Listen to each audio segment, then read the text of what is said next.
Welcome back. This channel exists because of your support. Subscribe, hit like, and share your thoughts in the comments.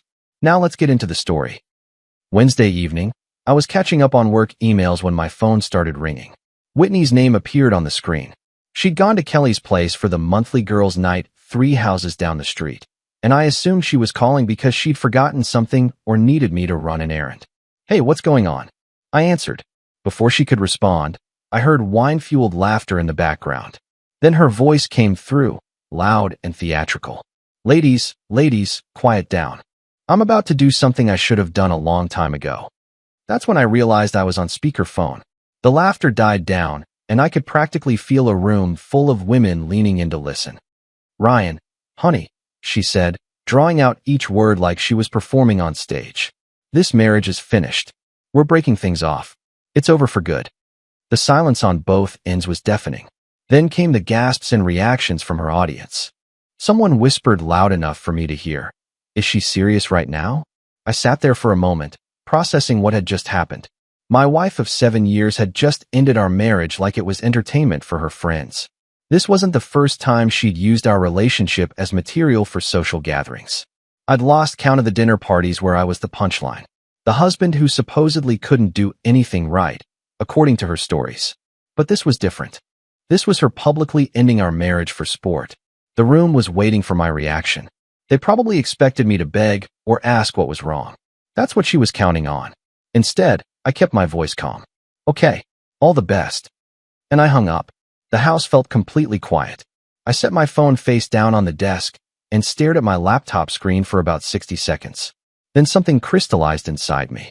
When someone shows you who they really are, believe them. And Whitney had just shown me exactly how much respect she had for our marriage and for me as a person. I opened my banking apps. We had separate checking accounts, but she had a card connected to mine that she used for her shopping trips and those expensive girls' nights. Her mother also had access to one of my cards for her weekly grocery runs. Within 20 minutes, I'd canceled both cards and removed their access to my accounts. I changed every password and set up new security questions. Then I called Wells Fargo and put a hold on any attempts to add new authorized users. My phone started buzzing with text messages, but I ignored them. I had more important things to handle.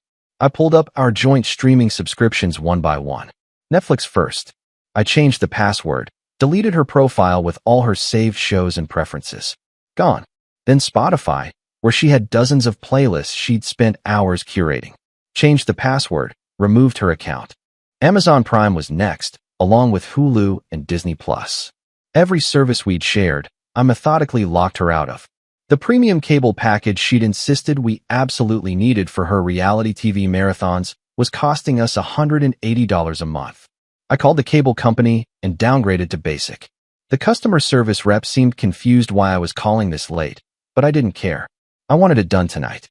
I even went through our shared subscriptions for things like meal kit deliveries and the wine club membership she'd signed us up for. Canceled. All of it. By the time I finished, it was nearly midnight. My phone had been buzzing constantly, but I hadn't looked at it once. I went to bed that night feeling lighter than I had in months. For the first time in years, I'd stood up for myself without arguing, without explaining, without begging for respect. She'd wanted to end our marriage for entertainment value. Fine. But she was about to learn that choices have consequences. The next morning, I was having my coffee and checking the news when my phone started going crazy with notifications. 23 missed calls. 61 text messages. I scrolled through them briefly. Most were from Whitney's number, increasingly frantic. A few were from numbers I didn't recognize, probably her friends trying to reach me. I deleted them all without reading and made myself breakfast. Scrambled eggs, toast, fresh orange juice. I ate slowly, deliberately, savoring the quiet of my own home without tension hanging in the air. The first few calls that morning were from Whitney, which I let go to voicemail. Then, right around 10, came the call I was actually expecting. "Hello." I answered, recognizing Patricia's number. "What did you do?" she practically screamed into the phone. My card was declined at Whole Foods. The cashier had to void my entire transaction in front of everyone. There was a line of people behind me watching. I could picture it perfectly. Patricia, who prided herself on her sophistication and her weekly organic grocery hauls, standing at the checkout while her card was rejected. The embarrassment must have been eating her alive. "Good morning to you too," I said calmly, taking another sip of coffee. "Don't you dare take that tone with me. The credit cards. What did you do?" I could hear her talking to someone else in the background, probably Whitney. "She ended our marriage last night. Publicly. For entertainment. So I simply accepted her decision and acted accordingly." There was a stunned silence. Then I heard muffled arguing in the background before Patricia came back on the line. "She says it was just girl talk. You can't just cut off family like that. I'm not family anymore. Remember? She made that very clear to a room full of people. Now she gets to experience what that actually means." I hung up and immediately blocked both their numbers. My phone showed those 23 missed calls and 61 text messages, but I wasn't interested in any of it. I had work to do. At 11 that morning, the locksmith arrived right on schedule. A guy in his 50s who'd been doing this for 30 years, according to the conversation we had while he worked.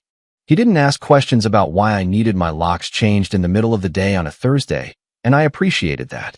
It took him about 45 minutes to replace both the front and back door locks. I stood there watching, feeling more in control than I had in years. When he handed me the new keys, I felt like I was being handed the keys to a new life. Around 1:30 that afternoon, I was working from my home office when I saw her car pull into the driveway. Well, technically my car that I let her use. I watched through the window as she got out, probably coming from her mother's place. She walked up to the front door with that confident stride she always had when she thought she was in control of a situation. She tried her key in the front door. It didn't fit. I watched her face go from confident to confused. She tried again, jiggling the key, probably thinking she was doing something wrong. Then realization dawned. She looked up at the door, then back at the key in her hand. She started pounding on the door. "Ryan, I know you're in there. We need to talk about this." I took my time walking to the door, let her stand there and pound for a minute. When I finally opened it, I made sure to position myself in the doorway.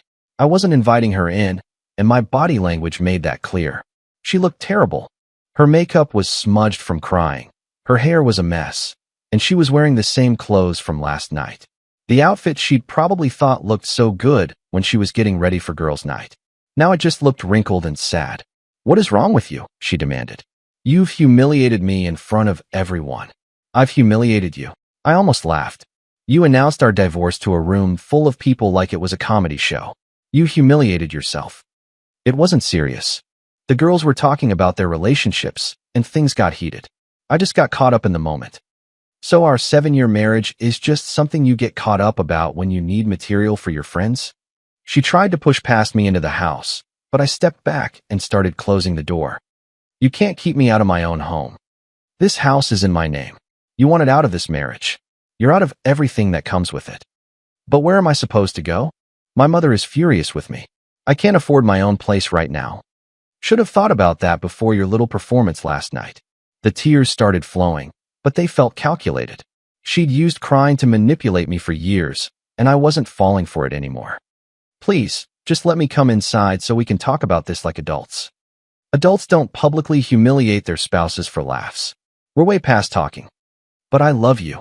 Last night didn't mean anything. Last night meant everything. It showed me exactly how you see me in this marriage. Thank you for the clarity.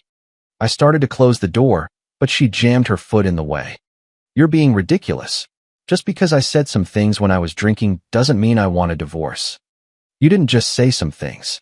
You put me on speakerphone and announced to a room full of people that our marriage was finished and over for good. Those were your words, not mine." "Fine. I'm sorry. There, I apologized. Now let me in." The entitlement in her voice was staggering. Like a simple apology could undo public humiliation. "An apology doesn't fix this. You chose to end our marriage as entertainment for your friends. I'm simply honoring your decision." She finally moved her foot, and I closed the door. Through the window, I watched her stand there for another 12 minutes, alternating between crying and yelling at the closed door. When she finally called an Uber and left, I went back to my coffee and opened my laptop. I had an appointment with an attorney scheduled for tomorrow morning. I'd done my research the night before, found someone with excellent reviews and a reputation for handling divorces efficiently. I wasn't interested in dragging this out. I wanted it done clean and done fast. That night, I actually slept well, better than I had in months. No tossing and turning. No waking up at 3 a.m. with anxiety. Just solid, peaceful sleep. Friday morning, I drove downtown to Robert Kendrick's office on East Carey Street. The building was one of those old Richmond brick structures that had been renovated into professional offices. His suite was on the third floor, all dark wood and leather furniture. Professional, quiet, and expensive looking. But after 7 years of marriage, I knew what I was dealing with and wanted everything done properly. His receptionist offered me coffee, which I accepted. Colombian roast, served in an actual ceramic mug, not a disposable cup. Even the coffee felt more dignified than anything I'd experienced in the past day. Kendrick himself was exactly what I expected. Early 50s, well-tailored suit, confident handshake. He'd probably seen 100 cases like mine. So she announced the divorce publicly. And you're taking her at her word? The attorney reviewed my notes while sipping his coffee. Exactly. I want a clean separation of assets. No joint debts. No shared responsibilities. She wanted out, so she gets out completely. Any children or shared property concerns? No kids. The house is in my name only. Both cars are in my name. She has her personal belongings and whatever's in her individual checking account, which last I knew was about $340. He raised an eyebrow. She doesn't work full-time? Part-time retail job at the mall. Maybe 12 hours a week. She's always said my income was enough for both of us. Well, that's about to change. I left the office feeling confident about my position. Everything was documented, recorded, and filed properly. Kendrick had assured me that given the circumstances, this would be straightforward. The public announcement, the witnesses, her own words on speakerphone. All of it worked in my favor. I had a few errands to run that afternoon. Normal life stuff. Groceries, a stop at the hardware store, picking up my dry cleaning. It felt surreal doing mundane tasks while my marriage was imploding, but also oddly freeing. Nobody to text me a list of things she wanted. Nobody to call and ask me to pick up something specific she'd forgotten to mention earlier. When I got to the Kroger on Patterson Avenue around 2 that afternoon, I was thinking about what to make for dinner. Maybe a steak. I'd been grilling less because she always complained about the smell of charcoal smoke. I pushed my cart toward my car, planning my evening. That's when I saw her. She'd clearly put effort into her appearance today. Full makeup, nice dress, the works. The manipulation playbook was in full swing. We really need to talk, she said, stepping closer. I continued loading my groceries without responding. Please don't shut me out. I've had time to think about everything, and I realize how wrong I was.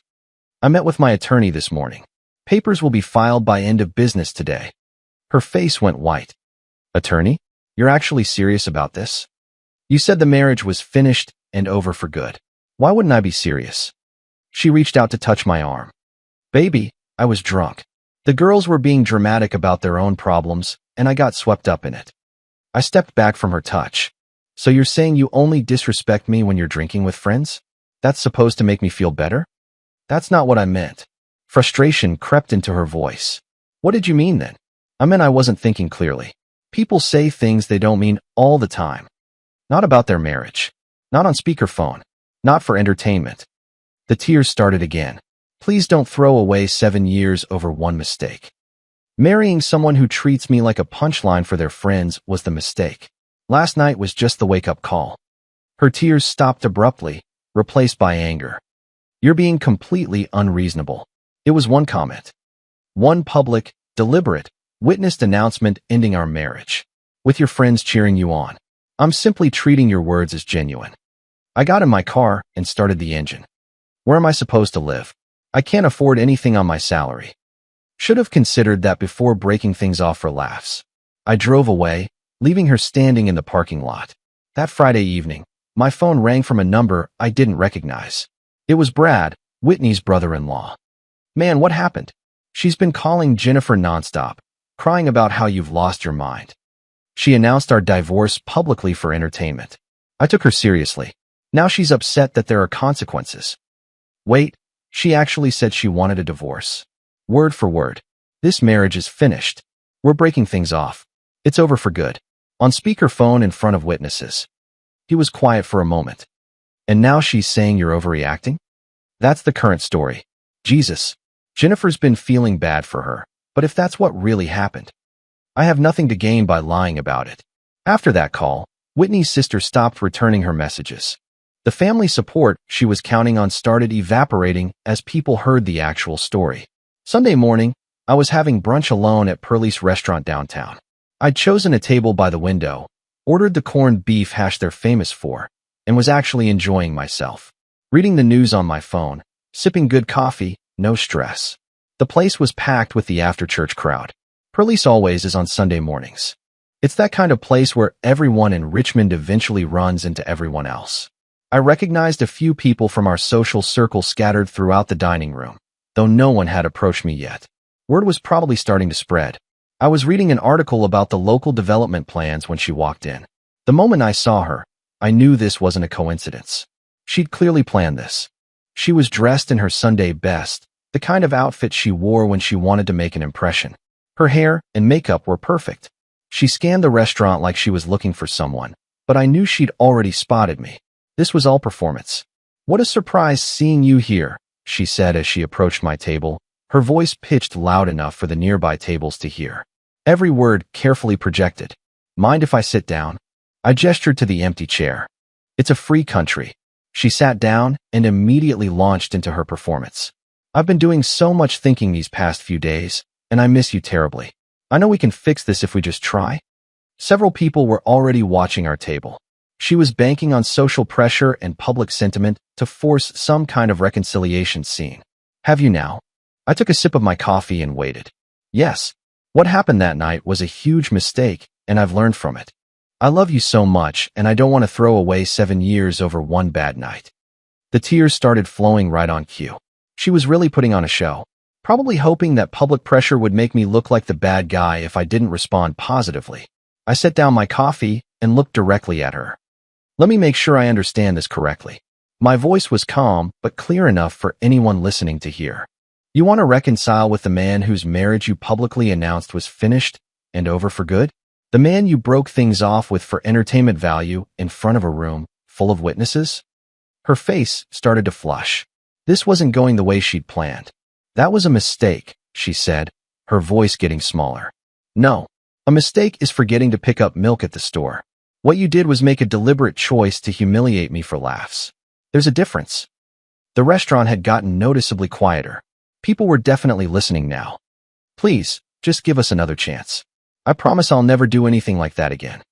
Just like you promised to love and honor me when we got married. How'd that work out?"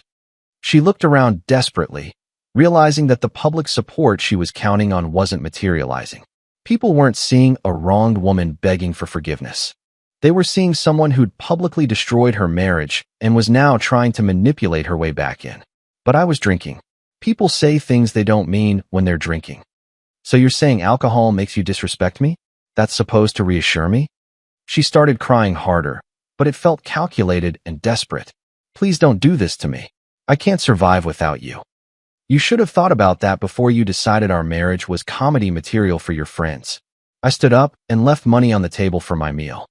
"I hope you find whatever it is you're actually looking for, but it won't be with me." As I walked toward the door, I could hear her crying behind me, but I also heard something else. Whispered conversations at other tables. Did she really announce their divorce at a party? That's terrible. Poor guy. Who does that to their husband? By the time I reached the parking lot, she'd followed me outside, away from the audience.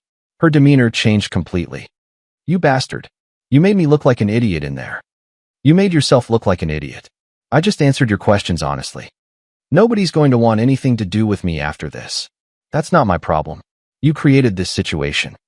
I hate you." She screamed loud enough for people walking to their cars to hear. "And there's the real you," I said calmly.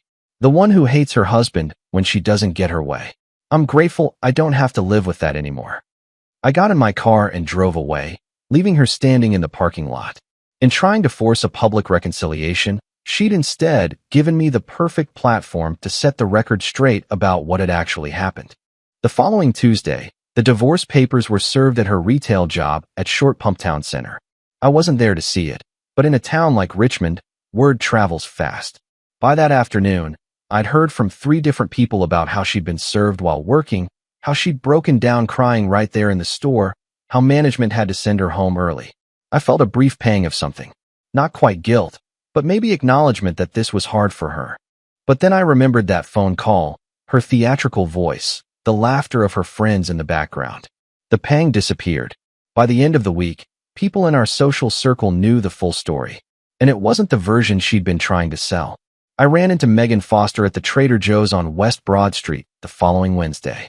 I was in the produce section, trying to decide between regular and organic bell peppers, when she approached me.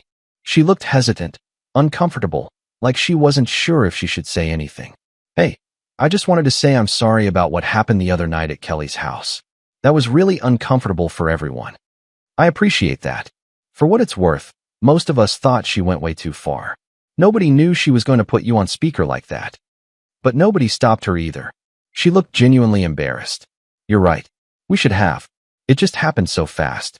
And then when you hung up, she started crying and saying she didn't mean it. Interesting. She seemed pretty confident when she was performing for all of you. That's just it, though. It felt like a performance. Like she was trying to outdrama everyone else's relationship problems. I nodded and continued shopping, putting the organic peppers in my cart. The conversation told me everything I needed to know. Even her own friends recognized the situation for what it was. They'd been there, they'd heard it, and no amount of crying or backtracking could change what had actually happened. Over the next few weeks, I started hearing more stories about how Whitney had tried to get the girls' night group together again, but people were suddenly busy. About how she'd shown up to a friend's birthday party and the room had gone awkward and quiet. About how she'd posted something vague on social media about fake friends and finding out who's real, and gotten very little engagement. The social isolation was hitting her hard, and I understood why. She'd built her entire identity around being the entertaining one, the one with the dramatic stories, the one everyone paid attention to. Now that attention had turned into something else entirely. Patricia finally called me about a week and a half after the speakerphone incident. By then, Whitney had been living with her long enough for the frustration to build and the reality to set in. I almost didn't answer when I saw the unfamiliar number, but something made me pick up. "Ryan, please don't hang up. I'm calling from my friend Linda's phone." Patricia's voice sounded exhausted, strained in a way I'd never heard before. "I need to understand what happened," she said, sounding exhausted. "She's been staying with me, crying constantly, saying you've turned everyone against her. I haven't said anything that isn't true. She ended our marriage publicly. I accepted it. Now she wants to pretend it never happened. But surely you can work this out. Young people say things they don't mean all the time." She's 31 years old. That's old enough to be accountable for her words and choices. She made a mistake. She made a choice. A very public, very deliberate choice to humiliate me for her friend's entertainment. There was a long pause. "What do you want from her?" "Nothing. I want her to live with the consequences of her decision and stop trying to manipulate everyone into believing she's the victim here." The call ended shortly after that, but I could tell even Patricia was starting to see through the victim act. The mother who'd always enabled Whitney's behavior was finally running out of patience with it. The next few weeks followed a predictable pattern. Whitney would try different tactics. She'd show up at places she thought I'd be. She'd send messages through mutual friends. She'd even tried to use work as an excuse to contact me, something about needing information for insurance paperwork, which I directed through my attorney. Meanwhile, my attorney kept me updated on the legal progress. Whitney had hired her own lawyer, some guy who probably took the case thinking it would be complicated, only to discover there wasn't much to fight about. The house was in my name. The cars were in my name. We had no shared debt, no children, no complicated assets to divide. Her attorney initially tried to argue for alimony, but Kendrick shut that down fast. 7-year marriage where she'd worked part-time by choice, was capable of full-time employment, and had been the one to publicly end the marriage? No judge was going to award her spousal support. I started going to the gym again. Not obsessively, just regularly.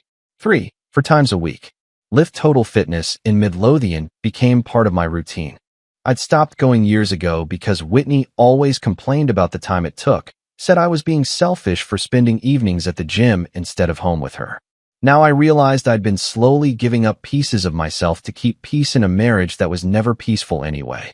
The weight started coming off. 10 pounds in the first month, then 15. By week 8, I was down 17 pounds and feeling better than I had in years. I had energy again. I wasn't dragging through my days anymore. I reconnected with friends too. Guys from college who I'd lost touch with because Whitney always found reasons I couldn't make it to their gatherings. She'd say she'd planned something else, or that she wasn't feeling well and needed me home, or just make it so unpleasant before I left that it wasn't worth the hassle. One Friday night, I met up with 3 college buddies at Buffalo Wild Wings in Willow Lawn. Just wings, beer, and conversation. Nothing fancy. They were careful at first, not wanting to pry, but eventually I told them what had happened. The speakerphone call, the public announcement, all of it. "Man, that's cold," one of them said. "But honestly, you look better now than you have in years. Like you've got your life back." And he was right. I did. 3 months later, the divorce was finalized. I sat in Robert Kendrick's office signing the last of the paperwork, feeling nothing but relief.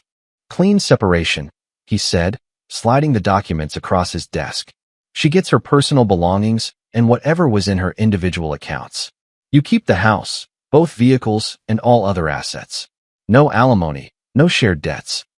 And she agreed to all of this? Eventually. Her attorney advised her that fighting it would be expensive and futile, especially given the circumstances of how the marriage ended. I walked out of that office a free man in every sense of the word. The weight I'd been carrying for years was completely gone. I stood on the sidewalk on East Carey Street, downtown Richmond bustling around me, and took a deep breath. The air felt cleaner somehow. Everything felt lighter. My life had completely transformed in those 3 months.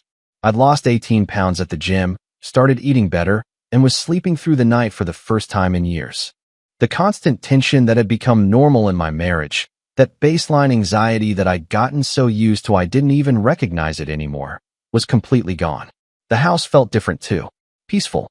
I could watch what I wanted on TV without commentary about how stupid my shows were. I could eat dinner when I was hungry, not when she decided it was dinner time. I could spend a Saturday morning reading a book without being accused of ignoring her. I could work late without interrogation about who I was really talking to. Small things that I hadn't realized I'd lost came flooding back. I started cooking again, actually enjoying it instead of it being a source of criticism. I'd make elaborate meals just for myself, experiment with recipes, take my time. Nobody to complain that there was too much garlic or not enough salt, or why did I make this instead of that. Beyond the college friends I'd been seeing again, I'd expanded my social circle even further. Neighbors, colleagues, people from various phases of my life who'd gradually drifted away. I'd thought it was natural attrition, the way adult friendships sometimes fade. But once I was on my own, I realized how many of those relationships had been actively sabotaged. One neighbor, Greg, who lived 4 houses down, stopped me while I was checking my mail one day. "Hey man, I hope this isn't out of line, but we've noticed you seem a lot happier lately. Heard you got divorced." That probably sounds terrible to say, but good for you. That situation never looked healthy from the outside. It was jarring to realize that other people had seen it too. The dysfunction I'd normalized, other people had recognized as abnormal. Financial stress had disappeared overnight. Without her shopping habits, her expensive girls' nights, her need for premium everything, I was saving more money than I ever had. I'd look at my bank account and be shocked at how much was still there at the end of the month. Money that used to evaporate into her lifestyle now sat there, accumulating. I started looking at vacation destinations, something I hadn't been able to afford when I was essentially supporting 2 people on one income, one of whom didn't see the need to work full-time because your income is enough for both of us. I booked a trip to Savannah for the following month. Just me, a nice hotel, good restaurants, some tourist stuff, some relaxation. When was the last time I'd taken a real vacation? I couldn't even remember. The months passed.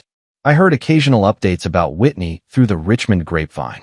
She'd found a second part-time job, was working about 35 hours a week combined. She'd moved into a studio apartment in Lakeside, one of the rougher areas of town, all she could afford on her salary. Her social circle had largely abandoned her, tired of the drama and the victim narrative. Patricia had apparently given her an ultimatum about finding full-time work and moving out, though I didn't know if she'd followed through. I didn't particularly care anymore. That chapter of my life was closed. 6 months after that Wednesday night phone call, I was having coffee at a shop in Libby Mill. It was a Saturday afternoon, and I was reading through some work emails on my laptop, enjoying the peaceful routine I'd built for myself. That's when I saw her walk past the window. She looked tired and stressed, probably from dealing with the reality of supporting herself on 2 part-time jobs. She saw me through the glass, and I nodded politely. She looked away quickly and kept walking. I sat there thinking about how that night had actually been the best thing that ever happened to me. She'd freed me from a relationship I hadn't even realized had become toxic. Her attempt to humiliate me for entertainment had backfired in the most spectacular way possible. Instead of getting laughs from her friends, she'd lost her marriage, her financial security, her social circle, and her family's respect. But more importantly, she'd given me my life back. I'd learned something valuable about respect, boundaries, and self-worth. When someone shows you they don't value you, believe them the first time. Don't wait for them to prove it over and over again. As I drove home that evening, I felt grateful. Grateful for her honesty that night, even if she hadn't intended it to be honest. Grateful for the courage to believe her words. And grateful for the chance to build a better life without someone who saw my dignity as negotiable. She'd wanted drama and entertainment. Instead, she'd given me freedom and peace. Sometimes the best response to betrayal isn't revenge at all. It's simply choosing to respect yourself enough to walk away. Dear listeners, that's our ending. If it resonated, subscribe to support the channel. See you next time. 그냥 뭐 비위 맞춰주는 거지. 예. 무희정님 솔직히 얘기할게요. 예. 그거는 이제 비위를 맞춰주는 거지. 예. 뭐 북한이 좋다, 북한이랑 친해지려고 하는 거다, 그런 건 아니야. 비위 맞춰주는 거야 그냥. 예. 그냥 에라 슈발 더러우니까 칵 하면서 그냥 비위 맞춰주는 거지. 형님도 아시잖아요. 예. 똥이 더러워서 피해? 아, 똥이 무서워서 피해? 더러워서 피하는 거지.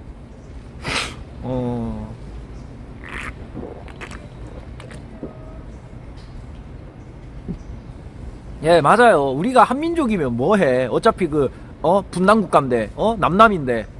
예, 이미 사우스 코리아, 노스 코리아, 딱딱 나라가 정해져 있는데, 예. 뭐, 사이좋게 지내고 그래봤자 의미가 없는데, 뭐. 예. 맞아요. 남남이야, 남남.